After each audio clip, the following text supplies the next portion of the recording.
Welcome to my YouTube channel you are we you are the winner. हम पढ़ रहे हैं चरक संहिता सूत्र स्थानम।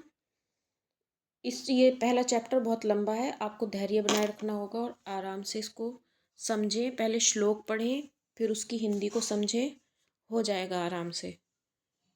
इसको देख कर ना मतलब बच्चे थोड़ा डर से जाते हैं, ऐसी कोई बात नहीं है, ये आराम से हो जाएगा आपसे। तो धैर्य बनाए रखें। तो चलिए शुरू करते हैं। ये जो है श्लोक नंबर 42 ये हो गया था हमारा, और हम थे श्लोक नंबर 45। ये 45 सामान्य में कत्वकर्म विशेषस्तु पृथक्कृत तुल्यार्थता ही सामान्यम विशेषस्तु विपर्यः। यानी एक करना सामान्य का गुण है, जबकि पृथक करना विशेष का गुण है। विशेषस्तु पृथक्कृत ये जो लिखा हुआ है, यानी यहाँ सामान्य का जो विलोम है वो विशेष है, और सामान्य समानता और विशेष भिन्नता। सामान्य समानता और विशेष यानी भिन्नता। अब देखें 46 में ये सत्व आ गया, इसमें आत्मा और शरीर आ गया, और ये लास्ट में है त्रिदंडवत। तो इससे ही इसको समझेंगे। 3 दंड के समान सत्व, आत्मा और शरीर है, 3 दंड के समान। और ये आ गया लोक, आगे संयोग, सर्वम प्रतिष्ठितम, यानी इनके संयोग से वह लोक का मतलब जीवात्मा युक्त शरीर रहता है, और इसी शरीर में सर्वम सब कुछ प्रतिष्ठितम प्रतिष्ठित है। इसी शरीर में सब कुछ प्रतिष्ठित है। अब देखें, ये आया है श्लोक में पुमान और चेतन। अब इसी से हम इसके अर्थ को समझेंगे। पुमान काहे के लिए आया है यहाँ पे? पुरुष के लिए। और चेतन यानी तच्चाधिकरणम स्मृतम, उस सत्व आत्मा और शरीर के संयोग को ही पुमान आया पुरुष के लिए, पुरुष कहते हैं। वही सत्व आत्मा और शरीर युक्त चेतन है, ये चेतन आ गया। ठीक है, वही मिलित रूप से सत्व आत्मा और शरीर इस आयुर्वेद शास्त्र का अधिकरण है। अब ये आगे लिखा गया है श्लोक में, वेदो अयम संप्रकाशित है, यानी इसी सत्वादि विशिष्ट लोक के लिए आयुर्वेद शास्त्र का प्रकाश किया गया है। प्रकाशित है, ये वेद आयुर्वेद के लिए आयुर्वेद शास्त्र का प्रकाश किया गया है। सुश्रुत ने भी चिकित्सा शास्त्र में मनुष्य की ही प्रधानता बताई है, तत्र पुरुषा प्रधानम। और आगे, इस आयुर्वेद का आश्रय ही मनुष्य है। प्राणी मात्र आयुर्वेद शास्त्र का आश्रय है। यहाँ तीनों के संयोग में यद्यपि आत्मा प्रधान है, और सर्वप्रथम सत्व का ग्रहण किया गया है, सर्वप्रथम सत्व का ही उपादान किया गया है। खादिन्य आत्मा मना कालो दिश द्रव्य संग्रह। खा का मतलब यहाँ पे आया है आकाश से। ठीक है, खा का मतलब हो गया आकाश से। और पंच महाभूत यानी आकाश, वायु, अग्नि, जल, पृथ्वी, ये हो गए पंच महाभूत। ये आपको याद रखना है। आत्मा, मन, काल, दिशा, ये 9 प्रकार के द्रव्य होते हैं। चेतन द्रव्य ये आ गया सेन इंद्रिय यानी इंद्रियो युक्त, और ये चेतन आ गया द्रव्य। और आगे पढ़ेंगे निरिंद्रिय, ये श्लोक में ये सैन इंद्रियम, ये निरिंद्रियम, यानी कि चेतन द्रव्य इंद्रिय वाले होते हैं, इंद्रियों से युक्त, और अचेतन द्रव्य इंद्रिय रहित होते हैं। इसका ये हो गया मतलब द्रव्य के 2 भेद होते हैं, कारण द्रव्य और कार्य द्रव्य। ये आपको याद करने हैं, कारण द्रव्य और कार्य द्रव्य। कारण द्रव्य कौन कौन से हैं? पृथ्वी, जल, तेज, वायु, आकाश, आत्मा, मन, काल, दिशा। और कार्य द्रव्य चेतन अचेतन, अचेतन में भी इन्होंने प्राकृत कृत्रिम, ये तो इजी है। अचेतन द्रव्य में प्राकृत और कृत्रिम दो दिए हुए हैं। कार्य द्रव्य दो हैं, चेतन और अचेतन। अब यहाँ पर इस श्लोक में गुणों की गणना की गई है। कौन कौन से गुण? सार्था, ये श्लोक में ही है, आप पढ़ते जाएंगे। सार्था मेरे साथ साथ, गुरवादी, ठीक है, आत्मगुण, ठीक है, और सामान्य गुण, यानी ये जो है पराद्य, इसको बोलेंगे परादी, परादी या सामान्य गुण। 41 गुण बताए हैं चरक ने। सार्था गुण 5 बताए हैं, गुरवादी 20, इसके बारे में आगे डिटेल से पढ़ेंगे। अध्यात्म या आत्मगुण 6 बताए हैं, परादी या सामान्य गुण 10 बताए हैं, इंद्रिय, द्रव्य, आत्म, सामान्य, कुल 41 गुण चरक ने बताए हैं। न्याय वालों ने 24 गुण माने हैं, न्याय वालों ने 24 गुण माने हैं। प्रयत्नादि कर्म चेष्टि उच्यते, प्रयत्नादि के द्वारा की गई चेष्टा को ही कर्म कहते हैं।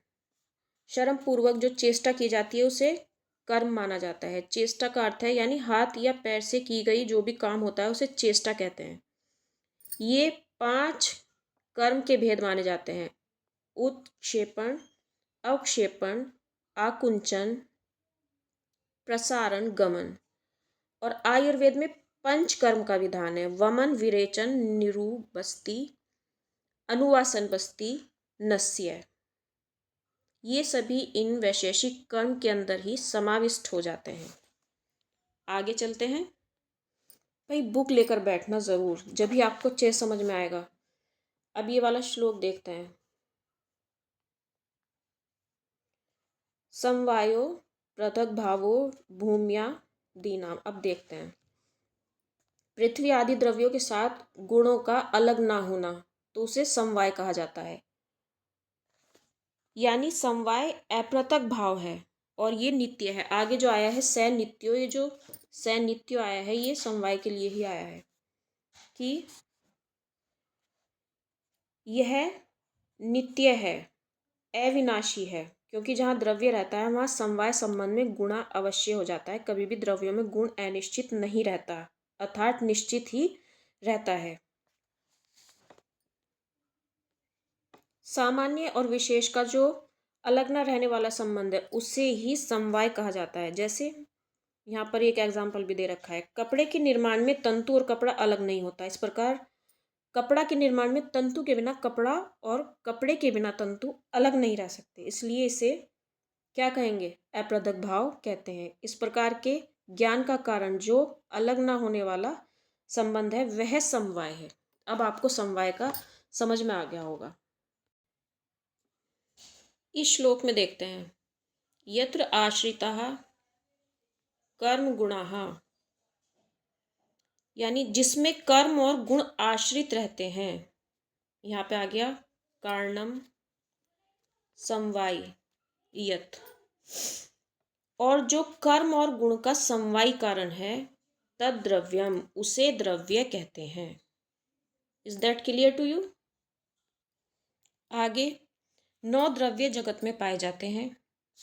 पृथ्वी द्रव्य है, जल, तेज, वायु, आकाश, आकाश अमूर्त है। इसमें क्योंकि मूर्त द्रव्य और अमूर्त द्रव्य भी पूछे जाते हैं। आकाश अमूर्त है।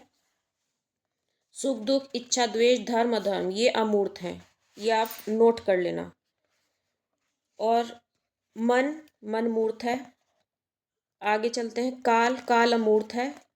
दिशा, दिशा भी अमूर्त है, ये आप खुद से पहचान पाएंगे, ठीक है। एक आता है आत्मा, आत्मा मूर्त है, ठीक है। इनमें मूर्त में और अमूर्त में आ जाते हैं, आपको इसकी पहचान खुद हो जाएगी जब आप पढ़ोगे। आकाश अमूर्त है, सुख दुख, ईर्षा, इच्छा, द्वेष, धर्म अधर्म ये अमूर्त है। काल अमूर्त है, दिशा अमूर्त है, ठीक है। मूर्त और अमूर्त द्रव्य अलग अलग लिखना आप, ये पूछे जाते हैं एग्जाम में। समवायी ये आ रहा है, देखो समवायी श्लोक में। फिर आगे ये चेष्टः कारणम गुणः। अब देखते हैं इसका अर्थ। जो समवाय संबंध वाला हो, चेष्टा रहित हो, ये आ गया ना नी से आप समझ जाएंगे नी चेष्टा, चेष्टा रहित हो, चेष्टा ना हो, ग्रहण में कारण हो, ये आ गया कारणम यानी कारण हो, गुणः उसे गुण कहते हैं। संयोगे च विभागे च कारणम द्रव्याश्रितम। जो एक ही साथ संयोग और विभाग में कारण हो, द्रव्य के आश्रित हो, ये द्रव्य आश्रितम, द्रव्य के आश्रित हो, उसे कर्म कहते हैं। आगे आगे पढ़ें ये श्लोक। कर्तव्यस्य क्रिया कर्म, कर्म कर्तव्य की क्रिया को कर्म कहते हैं। यह कर्म संयोग एवं विभाग में किसी अन्य कारण की अपेक्षा नहीं करता। ये लास्ट में नान्य, ये जो है नान्यद अपेक्षते, ये नान्यद अपेक्षते यानी किसी अन्य कारण की अपेक्षा नहीं करता, कर्म केवल क्रिया की अपेक्षा करता है। कर्म के यहाँ पर दो भेद बताए जा रहे हैं, अहलौकिक पारलौकिक। इत्युक्तम कारणम, यहाँ 6 कारणों का निर्देश किया गया है, ये आप नोट कर लेना। सामान्य कारण, विशेष कारण, समवायी कारण, द्रव्य कारण, गुण कारण, कर्म कारण, ये 6 कारण इनका निर्देश किया गया है। कार्यम धातु साम्य उच्यते। इस आयुर्वेद शास्त्र में धातुओं को साम्य करना कार्य है। इस तंत्र ग्रंथ का प्रयोजन, ये श्लोक में तंत्रस्यास्य प्रयोजनम, इस तंत्र ग्रंथ का प्रयोजन भी धातु को साम्य करना है। जो व्यक्ति का स्वास्थ्य है वो कहाँ पर टिका है? धातुओं की समता पर निर्भर है। यानी वात आदि दोष अगर इनकी विकृति हुई है तो रोग है, और इनको जब हम बैलेंस में लाएंगे तो बैलेंस में लाना आयुर्वेद शास्त्र का काम है और व्यक्ति स्वस्थ हो जाएगा। तो यही यहाँ पे बताया गया है कि शरीर को जो शरीर को धारण करता है उसे धातु कहते हैं, और आरोग्य उत्पादन करना, धातु साम्य का अर्थ क्या होगा? आरोग्य उत्पादन करना। इसमें आ रहा है ये श्लोक, काल बुद्धि इंद्रिय, ये आ गया योगो मिथ्या। शरीर और मन के आश्रयभूत व्याधियों की उत्पत्ति होने में काल, बुद्धि और इंद्रिय ये, और इनका मिथ्या योग, अयोग, अतियोग आगे श्लोक में है। ये व्याधि, व्याधि माने रोग, त्रिविधो हेतु संग्रह, यानी जो 3 हेतु हैं उनका संक्षेप में संग्रहण किया गया है। हेतु संग्रह, ये जो 3 हेतु हैं इनका संक्षेप में संग्रह किया गया है। त्रिसूत्र जो हैं ये कौन से हैं? त्रिसूत्र हेतु, लिंग और औषध, जो हमने पीछे भी पढ़ा था। लेकिन इनमें सबसे पहले जो आता है वो आता है हेतु। हेतु का संग्रह 3 रूप में बताया गया है,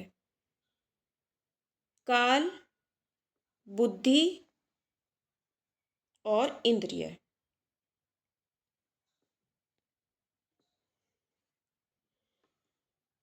काल, बुद्धि और इंद्रिय, उनका भी अतियोग, अयोग, मिथ्या योग रोग का कारण होता है।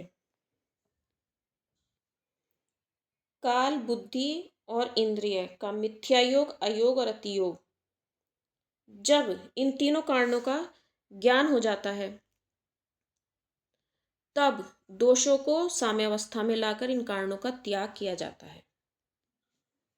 शरीरम सत्व संयम च व्याधि नाम आश्रयो मता। शरीर और मन ये दोनों जो है रोगों के आश्रय हैं।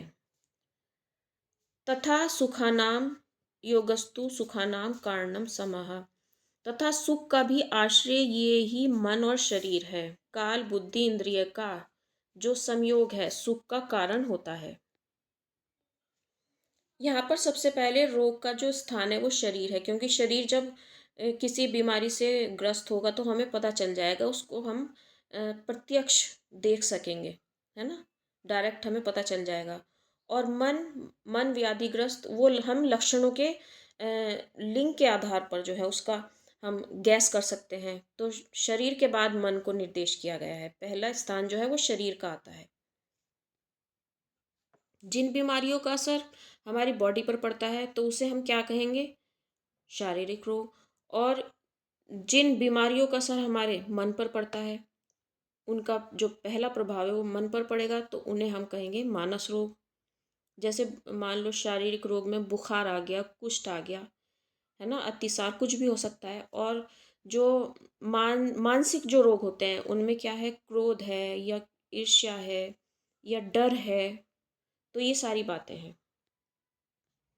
निर्विकारः प्रस्तु आत्मा। आत्मा निर्विकार है, यानी सुख दुख से रहित है। यहाँ पर सत्व मन के लिए आया है। सत्व भूत गुणेंद्रिय है, वहीं आत्मा सत्व यानी मन, भूत पंच महाभूत, गुण गुण जो होते हैं रूप स्पर्श रस गंध, ये भी आपको करने पड़ेंगे, रज तम, और 10 इंद्रियों से युक्त होता है। चैतन्य कारणम नित्यो दृष्टा पश्यति ही क्रिया। तब चैतन्य में कारण होता है, वह आत्मा नित्य है, सभी चराचर जगत का दर्शक है और क्रियाओं को देखता है। दृष्टा पश्यति जो श्लोक में है, दृष्टा पश्यति, ये आत्मा के लिए आया है। आत्मा आत्मा के 2 प्रकार दिए गए हैं, पर आत्मा, जीवात्मा। जो परात्मा होती है वो निर्विकार यानी सुख दुख से रहित होती है, और जीवात्मा इंद्रियों से युक्त होता है। जो अचेतन जो शरीर है उसमें चेतना पैदा करता है। वात पित्त कफ चोक्तः शारीरो दोष संग्रह। वात पित्त और कफ ये तो आप जान चुके हैं अच्छे से कि ये शारीरिक दोष कहे जाते हैं, और आगे श्लोक में रज और तम ये मानसिक दोष कहे जाते हैं। इनमें सबसे पहला नंबर आता है वात दोष का। वात दोष की गणना, वायु दोष की गणना सबसे पहले की गई है। वात से 80, पित्त से 40, कफ से 20 प्रकार के रोग बताए गए हैं। इससे हमें पता चलता है कि वात से सबसे ज़्यादा रोग होते हैं, इसलिए वात की सर्वप्रथम गणना की गई है। वात पित्त कफ बैलेंस रहे तो शरीर स्वस्थ रहेगा। आगे चलते हैं। प्रशाम्य औषधय पूर्वो देवयुक्ति व्यय पाश्रय है। शारीरिक दोष या रोग देव या प्राश्रय या युक्ति व्यय पाश्रय यानी कि औषधि से शांत होते हैं। मानसो यहाँ पे आ गया, देखिए, मानसो ज्ञान विज्ञान धैर्य स्मृति समाधि। और जो मानसिक रोग होते हैं वो ज्ञान विज्ञान धैर्य स्मृति और समाधि से शांत होते हैं। आगे देव पाश्रय चिकित्सा के साधन ये हैं, मंत्रोषधि मणि मंगल बल उपहार। यहाँ पर ये नियम, यहाँ पर नियम है लेकिन यम नहीं है, यानी नियम का जो है महर्षि चरक ने वर्णन किया है, नियम का यम का यहाँ पर नहीं किया है। और ये जो श्लोक में है ज्ञान और विज्ञान, ज्ञान का जो है मतलब यहाँ पर आध्यात्मिक ज्ञान से है, और विज्ञान का मतलब है यहाँ पर शास्त्र ज्ञान से। ये आप लोग ध्यान रखना। मानस रोगों की चिकित्सा आत्मविज्ञान, यानी देखो ये ज्ञान मैंने बताया था ना अभी, ज्ञान का मतलब आत्मविज्ञान और विज्ञान का मतलब शास्त्र ज्ञान से है। तो मानस रोगों की चिकित्सा ज्ञान यानी आत्मज्ञान, विज्ञान यानी शास्त्र ज्ञान, धैर्य, धीरता, स्मृति, स्मरण शक्ति और समाधि, मन को विषयों से हटाकर आत्मा में नियमन करना द्वारा की जाती है ना, जिसे हम साइकोथेरेपी भी कहते हैं। नेक्स्ट श्लोक पढ़ें। रूक्ष, शीत, मैं इसका बताती जाऊंगी आपको अर्थ। वायु, रूक्ष, शीतल, लघु, सूक्ष्म, चंचल, विशद और खर, ये भौतिक गुणों से युक्त होता है। ये यहाँ पर वात के लक्षण बताए गए हैं। और चिकित्सा सूत्र इसका क्या है? जो इसके विपरीत गुण होंगे उनसे वायु का शमन होगा, जो भी इसके विपरीत गुण होंगे उससे हम इसकी चिकित्सा करेंगे, है ना। ये इसका चिकित्सा सूत्र हो गया, बहुत ही ईजी है। महर्षि सुश्रुत ने जो इसका श्लोक दिया है वो इस तरह से दिया था। अव्यक्तो व्यक्त कर्मा च, रूक्ष आ गया, फिर शीतो आ गया, लघु आ गया, फिर खरा आ गया। क्या? रूक्ष, शीत, लघु, खर, इन्होंने इसको इस तरह से वायु के गुणों को बताया था। ये पॉइंट नोट कर लेना, मैं आपको बता रही हूँ। वायु का जो प्रधान गुण है वो है रूक्ष, और वायु का जो स्पर्श है वो है शीत। ये दोनों आप नोट कर लेना। अब इस श्लोक में पित्त के लक्षण बताए गए हैं, पढ़ते जाना आप, श्लोक में बताती जा रही हूँ। बहुत ही इजी है। अब आपको समझ में आ रहा होगा कि हाँ इजी है। फर्स्ट चैप्टर थोड़ा बड़ा है लेकिन हो जाएगा, कोई बात नहीं। अब देखते हैं श्लोक में ही, देखिए आप देखते रहिए, मैं बताती हूँ। पित्त स्नेह युक्त, गरम उष्ण, यानी उष्ण ये गरम, तीक्ष्ण, द्रव, अम्ल, सर, कटु, ये गुणयुक्त होता है। ये पित्त के लक्षण हैं। और इसका चिकित्सा सूत्र क्या है? विपरीत गुणे पित्तम, ये आ गया आगे। इसके विपरीत गुण वाले द्रव्यों के प्रयोग से पित्त का शमन होता है। प्रशाम्यति, इसके जो विपरीत गुण होंगे उनसे पित्त का शमन होगा। सस्नेह का अर्थ अंति स्नेह, अर्थात ईशत स्नेह किया जाता है। पित्त जो है वो गंध में दुर्गंधित होता है और रस में कटु और अम्ल होता है। ये पित्त के लक्षण है। अच्छा, विपरीत गुण, जो पित्त के गुणों से विपरीत गुण है उनमें आ गया पूर्ण, स्निग्ध, शीत, मृदु, सांद्र, स्थिर, मधुर, तिक्त, कषाय रस। ऐसे द्रव्यों से पित्त की शांति होती है। अब कफ के लक्षण यहाँ पर बताए गए हैं श्लोक में, देखें। गुरु, शीत, मृदु, स्निग्ध, मधुर, स्थिर और पिच्छिल गुण वाला कफ होता है। और इन गुणों से विपरीत गुण वाले द्रव्यों से कफ का शमन होता है। ये श्लेष्मण है, प्रशमम, यानी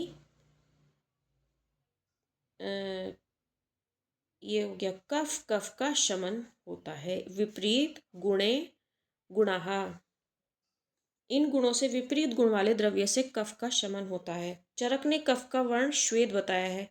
विपरीत गुणों में कौन आ जाएंगे? लघु, उष्ण, कठिन, रूक्ष, कटु, चल, विशद। इन गुणों वाले द्रव्यों से प्रकुपित कफ से गुण शांत होते हैं।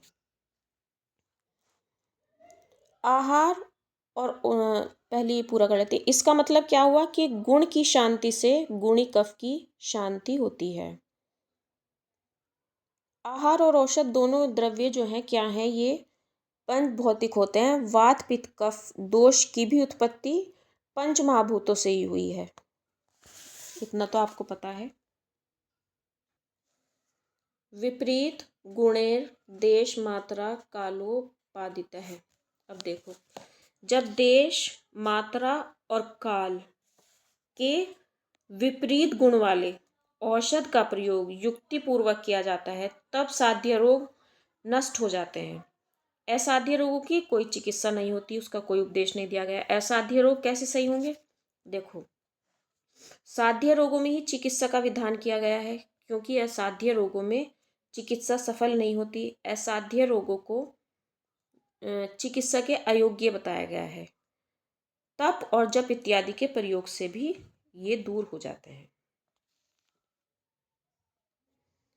रसनार्थो रसतस्य द्रव्यमापः क्षितिस्तथा। रसना, रसना यहाँ आया है जीव के लिए, जीवा के लिए, है ना। और रस तो जीवा के जो ग्राह्य विषय है उसका क्या नाम है? रस। जीवा द्वारा जिसका स्वाद लिया जाता है उसे रस कहा जाता है ना। रस की उत्पत्ति में जल और पृथ्वी ही कारण होते हैं। मुख्य रूप से जल और पृथ्वी को कारण बताया गया है। इसमें वायु को भी और अग्नि को भी आगे शामिल किया गया है। वायु, आकाश, अग्नि के प्रभाव से भिन्न भिन्न रसों की अभिव्यक्ति होती है, लेकिन जो मुख्य कारण है वो जल और पृथ्वी को ही माना गया है रस की उत्पत्ति में।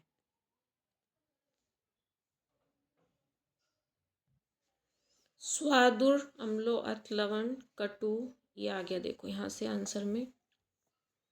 तिक्त,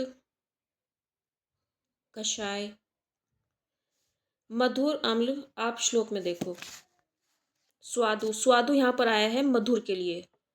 स्वादु, अम्ल, लवण, कटु, तिक्त, कषाय, इन 6 रसों का संक्षेप में संग्रहण किया गया है। श्लोक नंबर 66। स्वादु, अम्ल, लवण, वायुम, यानी स्वादु यानी मधुर, अम्ल और लवण, ये 3 रस जो है ये वात को। फिर आगे कषाय, स्वादु, साधु मधुर के लिए आया है। तिक्त, कषाय, स्वादु, तिक्त, ये 3 रस पित्त को, ये जयंती पित्त, पित्त को। और फिर आगे चलते हैं कषाय, कटु, तिक्त, कषाय, कटु, तिक्त, ये श्लेष्माणम मतलब कफ को शांत करते हैं। इतना आपको बिल्कुल आसानी से समझ में आ गया होगा। आप पढ़ते जाएंगे इसका मतलब खुद ही निकलता चला जाएगा। 66 में बता दिया इन्होंने रसों के कार्य। 67 में बता दिया है इन्होंने दोषों को प्रकोपित करने वाले रस। अब देखते हैं 67 श्लोक में देखो। कटु, अम्ल, लवण, ये रस पित्त को। आगे स्वादु, ये स्वादु मधुर के लिए, स्वादु, अम्ल, लवण, ये कफ को। फिर आगे चलते हैं कटु, तिक्त, श्लोक में पढ़ते जाइएगा। कटु, तिक्त, कषाय, ये रस कोपयंती, कुपित करते हैं वात को। बिल्कुल सीधा सीधा लिखा हुआ है। ये एक चार्ट दिया हुआ है इन्होंने रसों का, ये आप देख लेना अच्छे से। इससे आपको बहुत हेल्प मिल जाएगी, आपके समझ में भी आ जाएगा आराम से। किंचिदो परशमन, किंचिदातु प्रदूषणम, कुछ द्रव्य दोषों को शांत करने वाले, कुछ द्रव्य धातुओं को दूषित करने वाले। स्वस्थ व्रतौ मतम, कुछ द्रव्य स्वस्थ व्रत में हितकारी होते हैं। और यह गया त्रिविधम, द्रव्यों के 3 भेद बताए गए हैं यहाँ पे। द्रव्य मुच्यते, इस प्रकार द्रव्यों के 3 भेद होते हैं। प्रभाव भेद से द्रव्यों के 3 भेद यहाँ पर बताए गए हैं। दोष प्रशमन, धातु प्रदूषण, स्वस्थ व्रत, है ना। यहाँ पर बताया गया है आगे उत्पत्ति भेद से द्रव्य के प्रकार।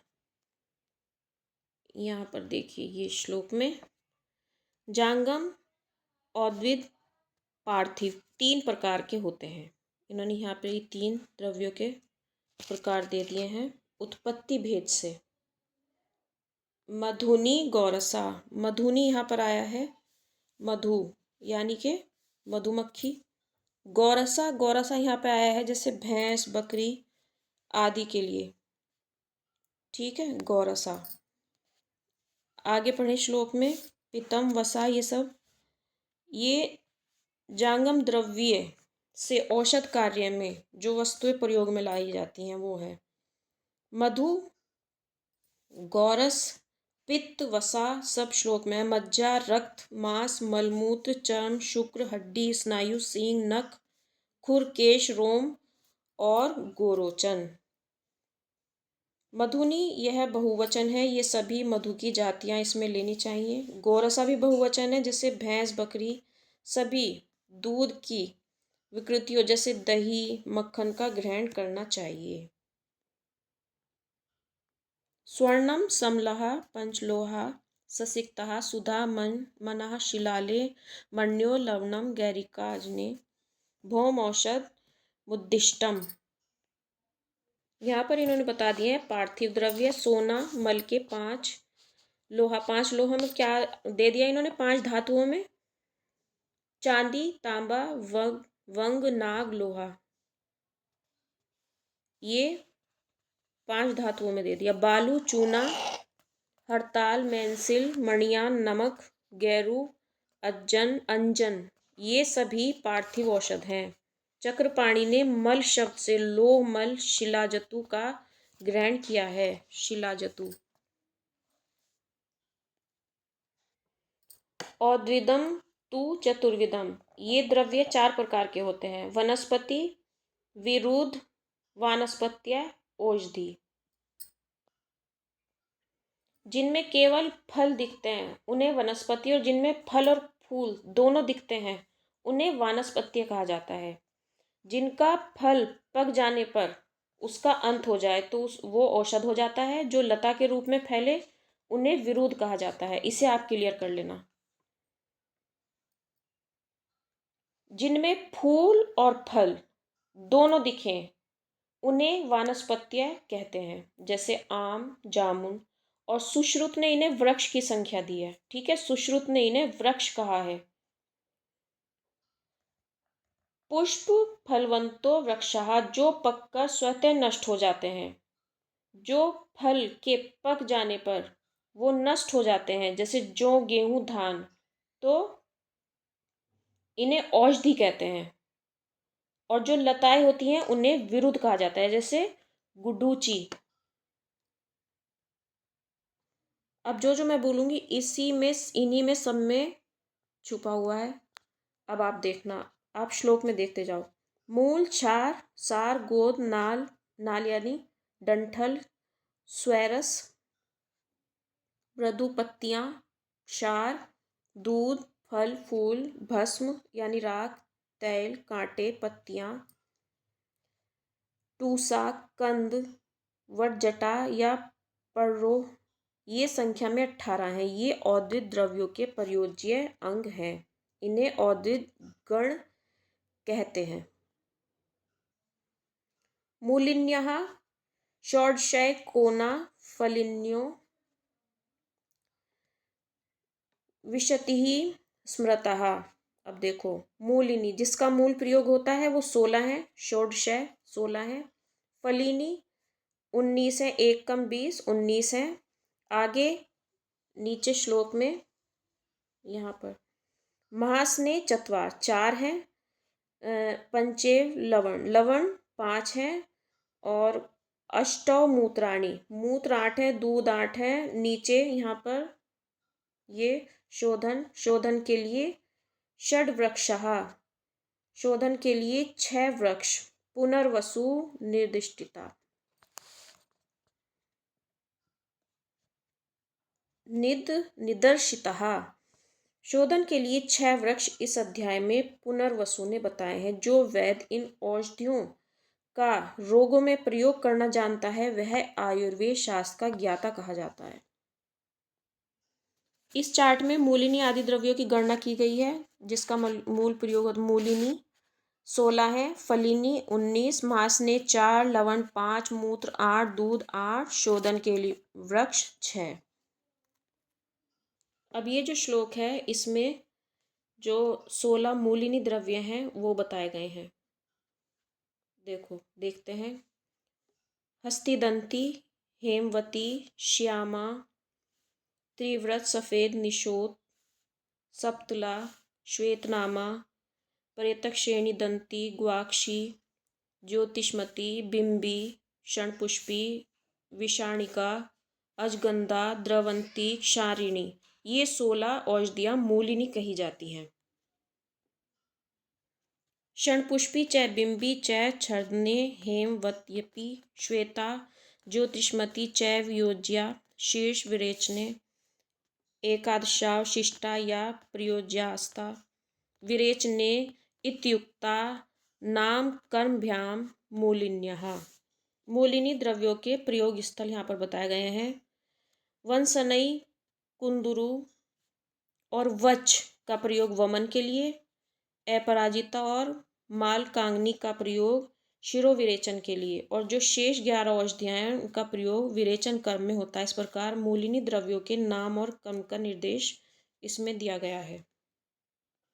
अब इस श्लोक में 19 फलिनी द्रव्यों का निर्देश दिया गया है ना। जैसे त्रपुष, ये यहाँ पर ये जैसे त्रपुष यानी खीरा, धामार्गव यानी तोरी, हस्तिपर्णी शारद यानी ककड़ी, आरगवद अमरतास, है ना। ये 19 फलिनी जो औषधियाँ हैं उनका निर्देश दिया गया है। अमरतास फल होता है ना। इस श्लोक में फलिनी द्रव्यों के प्रयोग स्थल बताए गए हैं, है ना। धामार्गव, घिया तोरी, तीत लौकी, बंदाल, कड़ुई तरोई, मदन फल, इंद्र जौ, खीरा, कड़ुई ककड़ी, ये औषधियाँ वमन और आस्थापन बस्ती में प्रयुक्त होती हैं। अपामार्ग का प्रयोग शिरो विरेचन कर्म में होता है, और जो 10 औषधियाँ शेष हैं उनका प्रयोग विरेचन कर्म में होता है। इस प्रकार 19 फलिनी औषधियों के नाम और कर्म का निर्देश दिया गया है। सर्पिस्तेलम वसा मज्जा स्नेहो दशचर्विधाः। घृत, तेल, वसा और मज्जा, ये 4 प्रकार के स्नेह बताए गए हैं आगे श्लोक में। पान, अभ्यंग, बस्ती और नस्य के लिए ये प्रयुक्त होते हैं। स्नेहना जीवना बल्या वर्णोपचय वर्धनः। ये स्नेह शरीर को स्निग्ध करने वाले, है ना। स्नेहा योते च विहिता वात पित्त कफ पहा, जीवन शक्ति प्रदान करने वाले, बल बढ़ाने वाले, ये यहाँ पे बल्या वर्ण जय वर्धनः, बल बढ़ाने वाले, वर्ण और शरीर को उपचय, वर्ण और शरीर के उपचय को बढ़ाने वाले। आगे आ जाता है प्रकुपित वात, ये वात पित्त कफ को दूर करने वाले कहे गए हैं। सौवर्चलम सैंधवम च विड्मोदित मेव च। काला नमक, सेंधा नमक, विड नमक, औदित नमक, रेह का नमक जो होता है। आगे सामुद्रिण, सामुद्र नमक यानी जिसे सांभर नमक भी कहते हैं, ये 5 प्रकार के नमक होते हैं। 5 प्रकार के लवण बताए गए हैं। इनमें सबसे पहले जो है वो सेंधा नमक ही बताया गया है। सेंधवम, सेंधा लवण। आगे स्निग्ध, उष्णानी, तीक्ष्णानी, दीपनीयतमानी च। 5 नमक शरीर को स्निग्ध करने वाले, गरम यानी उष्ण जो बोला है, गरम, तीक्ष्ण और श्रेष्ठ अग्नि दीपक होते हैं। लेप के कार्यों में स्नेहन एवं स्वेदन, आगे जो श्लोक में है ये स्नेहन एवं स्वेदन कर्म में अधोमार्ग द्वारा, आगे अधो भागोधर भागेशु, अधोमार्ग द्वारा मलों को निकालने के लिए विरेचन द्रव्यों में, उधर मार्ग द्वारा मलों को निकालने के लिए वमन द्रव्यों में, और निरू बस्ती में, अनुवासन बस्ती में, मालिश में, भोजन में, शिरो विरेचन कर्म में, शस्त्र कर्म में, शस्त्र कर्मणि, शस्त्र कर्म में। आगे वृत्ति, अंजन, उत्सादन या नियुक्तन के कर्मों में, है ना। अजीर्ण रोग, ये आ गया श्लोक में आगे, अजीर्ण नायो, अजीर्ण रोग आना, और ये आगे वाते, वात विकार, फिर आ गया गुल्म, शूले, गुल्म, शूल और तथोदरे।